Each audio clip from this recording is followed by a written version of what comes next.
সকলোলৈকে নমস্কাৰ। মোৰ চেনেলৰ আন এটা ভিডিঅ'লৈ আপোনালোকক স্বাগতম জনাইছোঁ। বহুত দিনৰ পাছত এটা বিশেষ ভিডিঅ' আপোনালোকলৈ লৈ আহিছোঁ। ভিডিঅ'টো আপোনালোকে সকলোৱে শেষলৈকে চাব আৰু লগতে লাইক, কমেণ্ট আৰু ছাবস্ক্ৰাইব কৰিবলৈ নাপাহৰিব। কৰ্মক্ষেত্ৰত ব্যস্ত থকাৰ সময়তে আমাৰ ৱাটাৰ ছাপ্লাই পাম্প হাউচৰ ষ্ট'ৰেজ ৰুমটোত অপ্ৰয়োজনীয়ভাৱে প্ৰায় বহু যুগ ধৰি পৰি থকা বিশেষ এটা বস্তু চকুত পৰিছিল।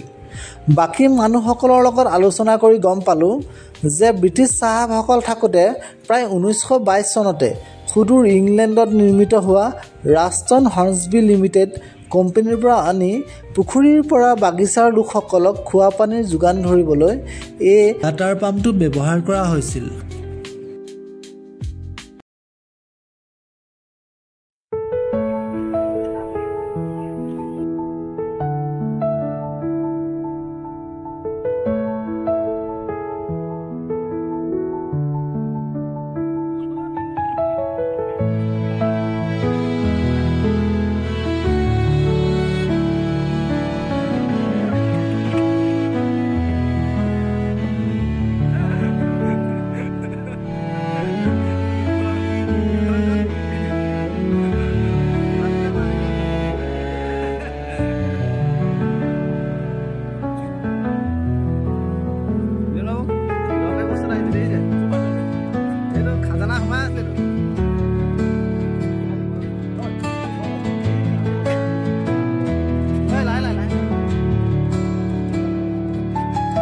পাম্পটো বহু বছৰ ধৰি এনেই পৰি থকাৰ বাবে প্ৰায় উৱলি যোৱা অৱস্থা। ভাবিলোঁ 100 বছৰতকৈ অধিক পুৰণি এই মটৰটো সংৰক্ষণৰ বাবে কিবা এটা কৰিব পাৰোঁ নেকি।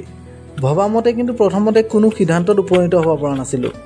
যদিও সকলোৰে উৎসাহ দেখি সৰুকৈ হ'লেও প্ৰয়াস এটা কৰাৰ চিন্তা এটা মনলৈ আহিল আৰু শুভ কামত দেৰি নকৰি জয় আই হৰি বোলা বুলি কৈ কাম আৰম্ভ কৰি দিলোঁ।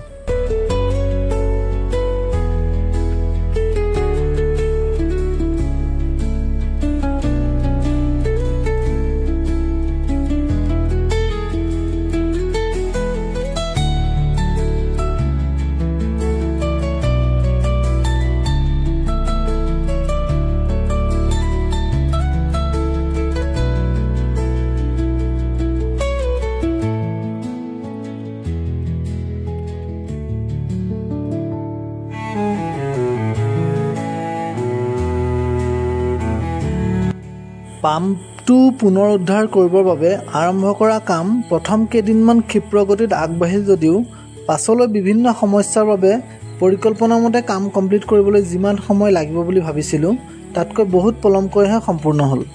নাজানো সম্পূৰ্ণ হোৱাৰ নতুন ৰূপটো দেখি সকলোৱে কি ৰিভিউ দিব, কিন্তু এটা কথা নিশ্চিত যে ইমান পুৰণি বস্তু এটা পুনৰ উদ্ধাৰ কৰি এক নতুন ৰূপ দিবলৈ যি চেষ্টা কৰিছিলোঁ সেই চেষ্টাই সদায় মনত এক পৰম সুখ প্ৰদান কৰি থাকিব।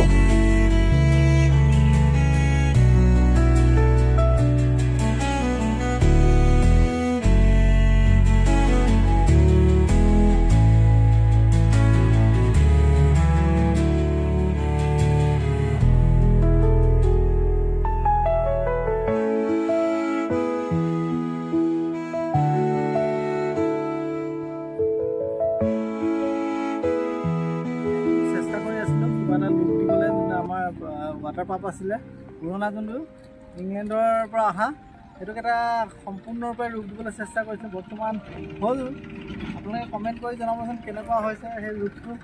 এয়া তাৰ ফাইনেল এটা ৰূপ, কিমান কৰিব পাৰিছোঁ নাজানো, কিন্তু আমাৰ চেষ্টা সম্পূৰ্ণৰূপে আছিলে যিহেতু ভালদৰে কমপ্লিট কৰোঁ আৰু আমাৰ যি পৰ্যাপ্ত সুবিধা তাৰ মাজতে বস্তুটো কমপ্লিট কৰিছোঁ। মই ওচৰলৈ আহি মই এইটো বস্তু দেখুৱালে এইটো গোটেই এটা মানে আৱৰ্জনা নিচিনা এটা বস্তু এইটো পৰি আছিলে, অদৰকাৰীকৈ পৰিহে আছিলে। তাৰপিছত আমি এইখন এনেকুৱা এটা ৰূপ দিছোঁ। ইয়াৰ ওপৰতে আমি এনেকৈ আমাৰ বাগানৰ এখন বৰ্ড বনাই দিছোঁ। এই বৰ্ড বনাই পেলাই এটা মানে ইয়াৰ এটা সম্পূৰ্ণ ৰূপ দি এখন আমাৰ কীৰ্তিচিহ্নটো ৰাখিবলৈ এটা চেষ্টা কৰিছোঁ আৰু আশা কৰিছোঁ এনেদৰে যে যেনেকৈ ইয়াত 100 বছৰ থাকিলে আৰু 100 বছৰ যেন এইটো ইয়াত এনেদৰে থাকক, তাকে আশা ৰাখিছোঁ। Thank U.